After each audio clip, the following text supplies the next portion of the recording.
Badger and the Echidna, from Jan Struther's Mrs. Miniver. Mrs. Miniver left the committee meeting about 4 o'clock in a mood halfway between exasperation and despair. The subject, a privately run, rather utopian scheme connected with slum clearance, had fired her imagination when she had first heard of it. But why, she wondered, leaving the Comfrey's ample portico behind her and crossing over into Regent's Park, why must Pegasus always be harnessed to a dray, with a ham-handed cretin at the reins? But what mismanagement, what mistaking of bulk for importance, of bonhomie for goodwill, had a project like this been saddled with Lord Comfrey as chairman? And how could it succeed if the meetings were always to be held in that moss-carpeted mausoleum of a house, at that smug post-prandial hour?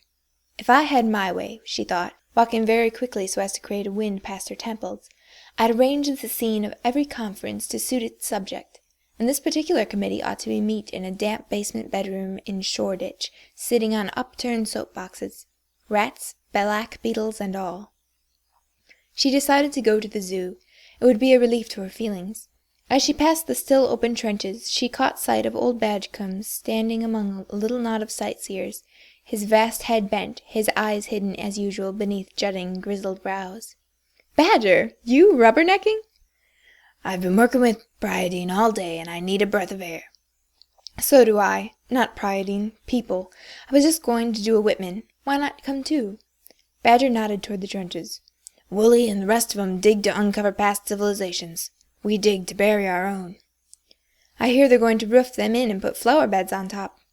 "Very suitable," said Badger dryly, "to remind us, I suppose, that this flower safety is still growing in pretty shallow soil." "Come here, Alfie!" A woman standing at the foot of a gravel mountain beckoned with peevish urgency to her child. "You fall in and break your neck, and serve you right. And besides," she added, "you'll get them new boots in a muck." "I'm the king of the castle," chanted the urchin from the topmost pinnacle. "I'll give you castle."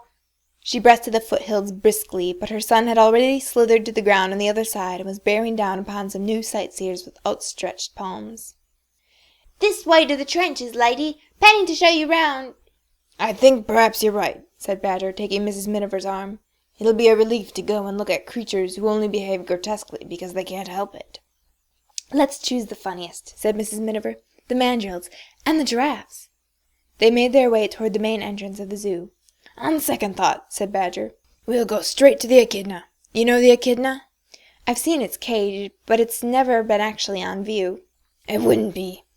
It's nocturnal, but we'll get them to rout it out. It's worth seeing as a horrible warning. Zaglossus bruegni, mine favourite of God's creatures, if indeed it is one, which I somehow doubt." There was no gainsaying Badger. Mrs. Miniver relinquished her hopes of the brilliant, sneering mandrills, the gentle, bowing, improbable giraffes. But she liked the small rodent house anyway. It contained 3 of the most engaging animals in the zoo: the Indian fruit bat, which was like a doll's umbrella, the golden hamster, and best of all, the fat sand rat. But Badger marched her straight past these to the low cages at the end. The keeper opened the door of the sleeping hutch, and there, huddled in one corner, was what looked like a sack-shaped lump of clay about 2 feet long. On closer investigation, however, it proved to be covered with short, sparse, dirty white spines, and between the spines there was some coarse grayish-brown hair. The keeper reached over and lifted it out of the hutch by one hind leg. "It's the only way," Badger explained. "There's no other approach to the Echidna." The underside of the creature was even less attractive than its top view. It had tiny pig's eyes, squeezed tightly shut. Its face, almost non-existent, was extended into a pipe-shaped snout, so long and thin that it looked far more like a tail than it did the short spatulate appendage at the other end of the body. Through this snout, which it kept pressing down against its belly in a vain attempt to curl up, it emitted a prolonged, petulant hissing. As soon as the keeper put it down, it hunched itself back into its corner again, squirming with distaste for light and activity. "Of course," said Mrs. Miniver, trying to be fair, "I suppose it's more lively at night." "Not much," said the keeper. "Waddles out just far enough to get its food, then back it goes." "Habitat, West End," murmured Badger. "Sucks it in through that snout. No teeth." "Tell me," said Mrs. Miniver. "I see it's been here for a good many years. Have you ever managed to get up any affection for it?" "Not much," said the keeper apologetically. "It's just about alive, and that's all you can say for it." "Let's get out of here," said Badger abruptly. "It's as bad as Priodine. Besides, that animal gives me the horrors."